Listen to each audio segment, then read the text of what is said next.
Celine POV. Tutok na tutok ako sa panonood ng Korean drama habang kumakain ng chocolates na ibinigay ni Kuya Draco.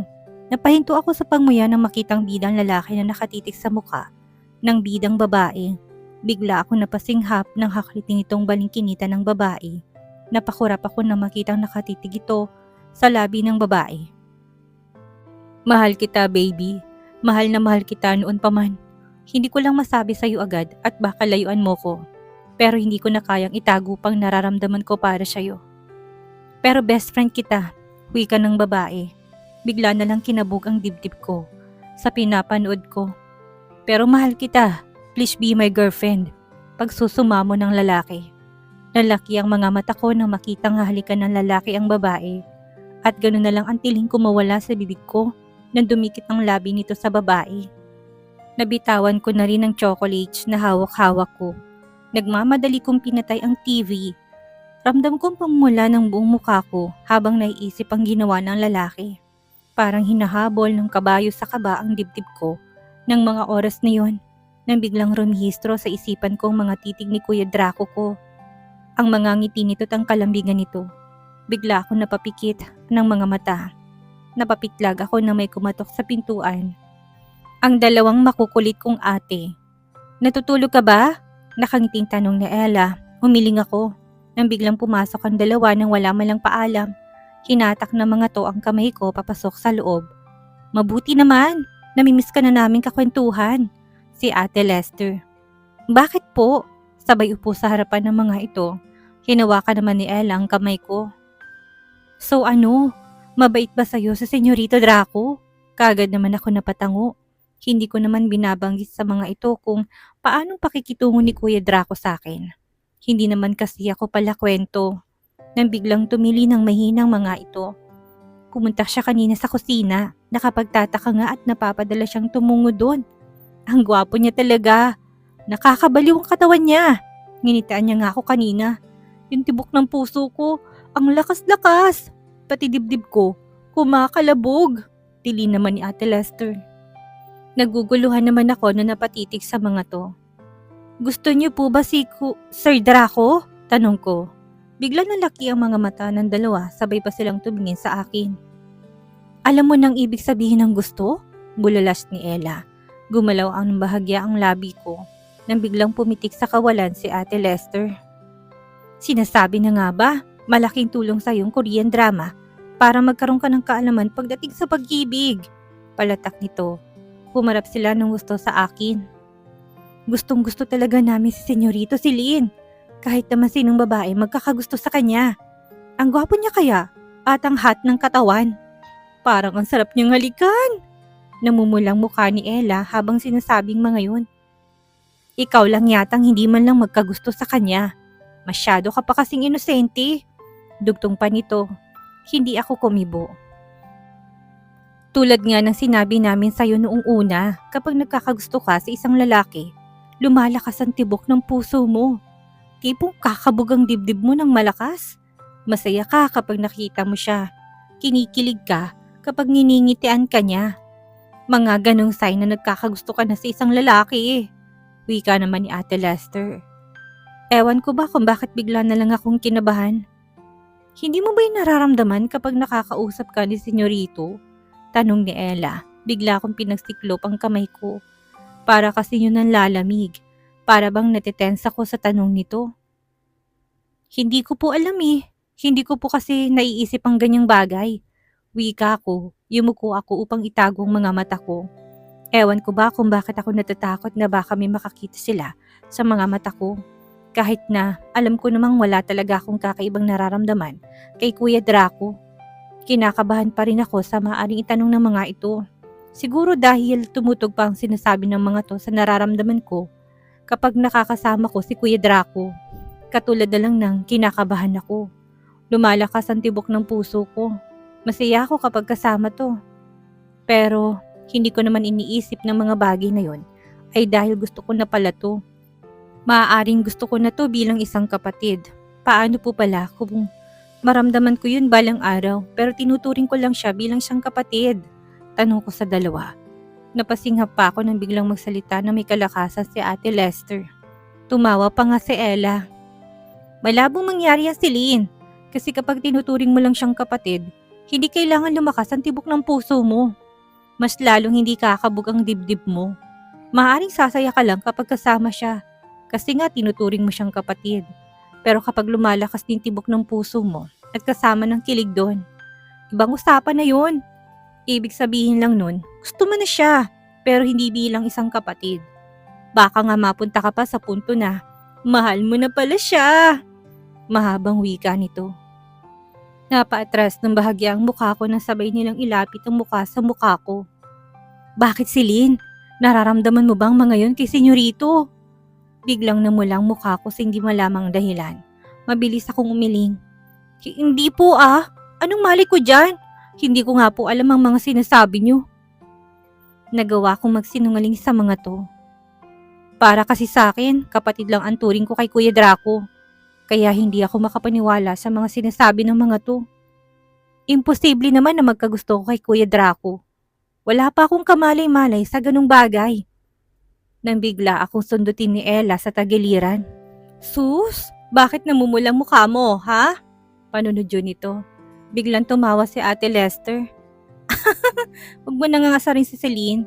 Halata namang wala pang alam pagdating sa pag-ibig. Sabay hagikik nito. Lihim naman ako nakahinga ng maluwag. Niyakap naman ako ni Ella. Ang swerte na laking makakabihag ng puso mo, Celine. Napaka-inosente mo sa maraming bagay. Oo nga, minsan iniisip ko kung napapansin ba ng senyoritong kagandahan ni Celine. Bigla ko napalunok. Naalala ko kasi ang sinabi ni Kuya Draco na maganda raw ako. Napalingon ako ng hawakan ni Ella ang kamay ko. Minsan ba napapansin mong nakatitig sa'yo sa senyorito? Parang inaapoy ang puwetan ko sa tanong ng mga to. Hindi ko alam kung bakit labis na akong kinakabahan. Natatakot kasi ako na makapagsalita sa mga to tungkol sa nakikita ko kay Kuya Draco. Baka ibang isipin ng mga to. Hindi naman po eh. Siguro kapag may sasabihin lang siya, saka siya nakatingin sa akin po. Sabay silang napatango-tango. Ayaw siguro ng senyorito ng inosente. Sabay pa silang natawa. Ako naman tong nanatiling tahimik. Ewan ko ba kung bakit ayaw kong sabihin sa mga to ang totoo. Kung minsan kasi napapansin ko naman na talagang nakatitig sa akin ng Kuya Draco ko. Pero wala lang yun sa akin. Pero sa dalawang ito, may ibig sabihin pala kapag nakatitig sa'yo.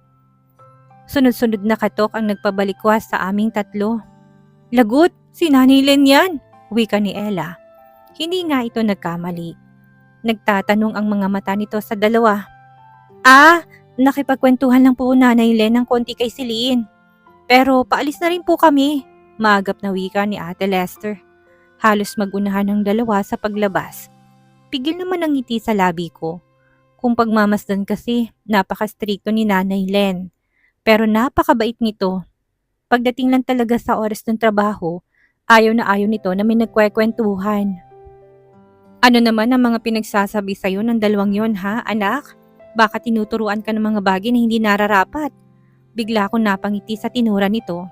Kinawit kong kamay ko sa braso niya. Wala naman po, Nay. Nakikipagkwentuhan lang talaga sila. Tinanong din nila kung nagustuhan ko raw po yung Korean drama.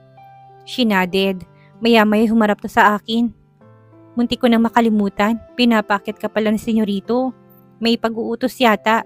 Ewan ko ba kung bakit bigla na lang lumakas ang tibok ng puso ko. Nang dahil sa kwento ng dalawa, nagkakaganito tuloy ako. Napapasukan ng kung ano-ano ang inosente kong pag-iisip. Sige po, Nay. Aakyat din po ako kaagad. Umalis na rin ito kaagad at may gagawin pa raw ito sa kusina. Para akong tanga na humarap sa salamin. Pinakatitigan ng sarili.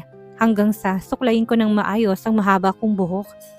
Napalunok ako nang damputin ko ang pabangong binili sa akin ni Nanay Len.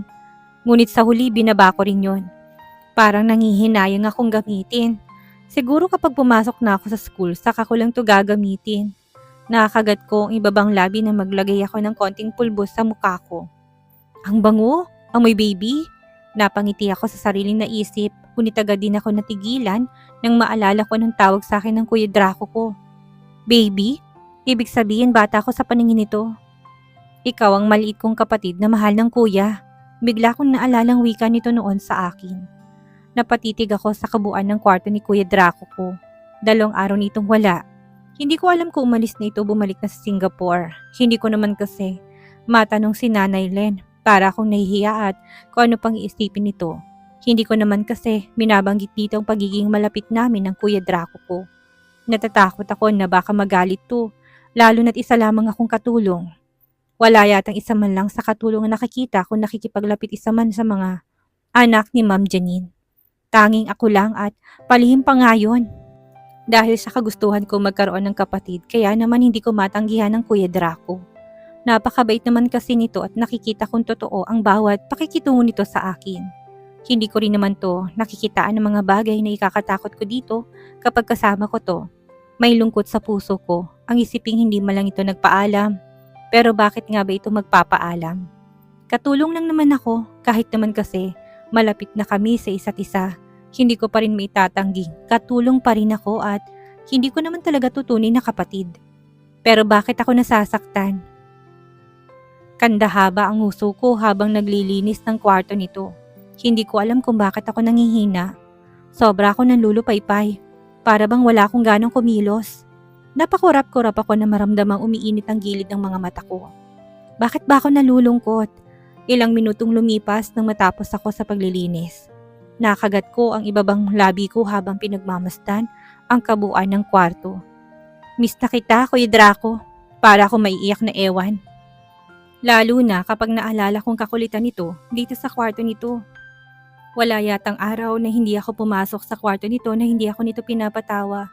Pakiramdam ko, ibang tawa ko kapag kasama ko to. Para bang hindi ko nararanasan ng madilim na nakaraan kapag kasama ko to. Kaya naman para akong maiiyak ngayon at pakiramdam ko, babalik na naman ako sa dati.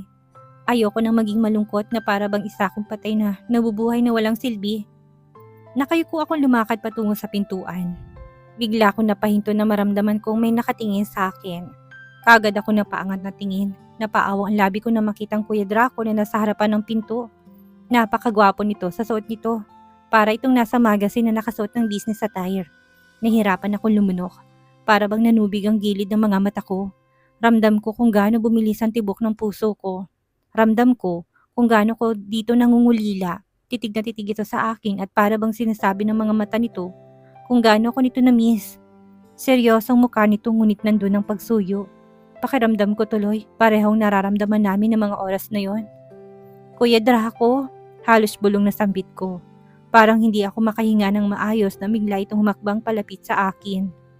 At hindi ko inaasahan ang gagawin nito. Bigla ko nitong niyakap ng mahigpit na para bang ayaw na ako nitong pakawalan. Kuya Draco, baby, sabay pa naming bigkas. Parang may kung anong dumaloy sa buong katawan ko nang marinig ang masuyong pagtawag nito sa akin. Hanggang sa namalayan ko na lang ang kamay kong nakayakap sa bewang niya. Napalunok ako nang lalong humigpit ang pagkakayakap nito sa akin. Sobrang namiss kita, bulong nito sa tenga ko. Ramdam kong pamumula ng mukha ko. Nagtataka ako kung bakit parang may kumikiliti sa tiyan ko. Paibaba sa puson ko. Nakikiliti rin ako sa hininga nito na tumatama sa gilid ng tenga ko. Nakagat ko ng mariin ang ibabang labi ng maramdaman ko, ang tibok ng puso nito. O baka, tibok ng puso ko nararamdaman ko. Kumalas ako na mapansing mahigpit pa rin ang pagkakayakap nito sa akin. Nagkatitigan kami sa isa't isa. Ramdam ko na para bang hindi ako makahinga ng maayos habang magkalapit ang mukha namin sa isa't isa. Lalo na naikulong nitong mukha ko sa dalawang palad nito habang nakatitig sa mga mata ko. Namiss mo ba ako? Nakagat kong ibabang labi ko nang makitang para itong nangungulila. Isang tango lang ang pinakawalan ko. Pakiramdam ko kasi kapag nagsalita ako, mauutal ako anumang oras na higit kong paghinga ko nang tumingin ito sa labi ko. Bigla ko tuloy na alalang pinapanood kong Korean drama. Unti-unti nalaki ang mga mata ko nang lumapit ang mukha nito sa mukha ko. Kuya, hindi ko na naituloy ang sasabihin ko nang tumamang labi nito sa mismong noo ko. Ito ang unang pagkakataon na hinalikan ako nito sa noo. Bigla ko ngang naisip, ganun sigurong ginagawa nito sa dalawang kambal. Bigla akong napapikit. Akala ko talaga lalabas ang puso ko sa sobrang lakas ang tibok nito. Natameme ako nang yakapin ako nitong muli. Doon ko napagtanto na puso nitong naririnig ko. Malakas din ang tibok noon, gaya ng sakin. Namimiss kita, baby ko. At saka ako nito ginalaw-galaw na para bang sinasayaw-sayaw. Nang humiwalay ito sa pagkakayakap, nakangiti na to, pati mga mata nagniningning. Namiss mo ba talaga ako? Pag-uulit nito, kunwari ako napasimangot. Tinanong niya na po yan kuya kanina nang bigla nitong pisilin ang pisngi ko. Gusto ko ulit marinig. Napatras ako ng konti nang ilapit itong mukha sa mukha ko. Akala ko bumalik ka na ng Singapore. Instead, nawika ko. Bigla akong napayuko. Ayoko makita nito na labis ako nalungkot na bigla itong nawala. Ngunit inangat nitong baba ko. Hindi ako babalik sa lugar na yon na hindi ko pa nakukuhang matamis na oo mo. Seryoso ang mukha ni Draco habang nakatitig sa akin. Kumunot ang noo ko. Ano pong ibig niyong sabihin? Nang bigla itong bumuntong hininga. Baby, pwede ba simula ngayon? Alisin mo na ang po. Nagmumukha akong matanda Nang bigla akong mapangiti. Hindi ko pinansin ang mariin itong titig. Bakit? Ilang taon ka na po pala kuya? Hindi ko yan sasagutin. Hanggat hindi mo inaalis ang salitang po. Ngiti-ngiti naman ako. Kunwari kasi galit pero titig na titig naman siya akin. Ilang taon ka na? Wika ko. Bigla na lang tungumiti ng buong tamis. Kumagat labi pa na siyang natitigan ko sandali. 31 na ako baby. 11 years ang agwat nating dalawa. Sa tingin mo, masyado na ba ako matanda sa'yo? Mabilis naman akong sumagot. Hindi ka pa naman matanda kuya Ang bata mo pa kaya? Inosenteng wika ko. Bigla naman itong napangiti ng todo. So, tanggap mo si kuya?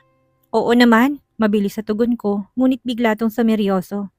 Bakit kuya? Nagtatakang tanong nito. Napahilot ako sa batok. Paano ko ba sasabihin? Bulong nito. Na ano po? Bigla itong tumingin sa akin. Isa pang po at malalagot ka sa akin baby. Banta nito. Imbis na matakot, napangiti pa ako. Ano nga po yun? Pangaasar ko. Sa ilang linggo naming magkalapit, nawala na rin ang pagkailang ko dito. Komportableng na ako sa kuya kong ito. Isa, po, wika ko pa. Kapag napabilang ako ng 3 na hindi mo pa yan tinitigilan, malalagot ka talaga sa akin. Sabihin mo na po kasi, napahagikik na ako. Hindi ko naman pinapansin ang mariin itong titig. 2, pagbibilang nito. Ano nga po? Ay! Sabay takbo habang humahagikik. Napatakbo ako sa loob ng kwarto nito. Kung kailan naman malapit na sa kama nito siyang pagigpit nito sa palapulsuhan ko. Bigla ko napatili nang bumagsak ako sa ibabaw ng kama. Bigla ko napahalakak ng kilitin ako ni Draco. Ayaw mong tumigil Kuya, tama na po. Natatawang wika ko. Hindi sinasadyang mahawakan kong kamay nito. Bigla ko tong nahigit palapit sa akin. Hindi ko inasahan ang susunod na mangyayari. Bigla tong napadagan sa ibabaw ko kasabay ng paglapat ng labi nito sa labi ko. Sandali akong hindi nakakilos. Nalalaki ang mga mata ko. Akmang itutulak ko to nang hindi ko inasahan ang susunod itong gagawin. Pumikit ito at gumalaw ang labi nitong nasa labi ko. Yun ang pagkakamali ko. Gumapang ang takot sa buong pagkatao ko. Bigla ko tong tinulak. Hindi man ito nakaalis sa ibabaw ko ngunit nakawala naman ako sa labi nito. Hanggang sa maramdaman ko ang pagtulo ng luha sa mga mata ko. Kita kong pagkatakot at pagkataranta ni Draco. Kagad itong malis sa ibabaw ko. Baby, I'm sorry. Bigla akong bumangon at tumakbo palabas ng kwarto nito. Nanginginig ang buong katawan ko. Dumiretso ako sa mismong kwarto namin ni nanay. At doon ipinagpatuloy ang pagluha. Bakit niya ako hinalikan? Akala ko ba tinuturing niya akong kapatid? Nang bigla akong maalala ang Korean drama na pinapanood ko. Mahal ng lalaking kaibigan nito, kaya nito hinalikan sa labi. Ibig bang sabihin, mahal din ako ni Kuya Draco ko? Hindi bilang kapatid ko, hindi. Natakpan ko mukha ko ng 2 kamay ko. Nagtiwala pa naman ako dito. Hanggat hindi ko nakukuha ang matamis mong oo. Anong ibig niyang sabihin? Napailing-iling ako. Nakaramdam ako bigla ng takot. Hindi na ako muling makikipaglapit sa kanya. At dito na po nagtatapos ang kabanata ng ating kwento at sana'y muli niyo po akong samahan sa mga susunod pang kabanata. Maraming salamat po at keep safe everyone.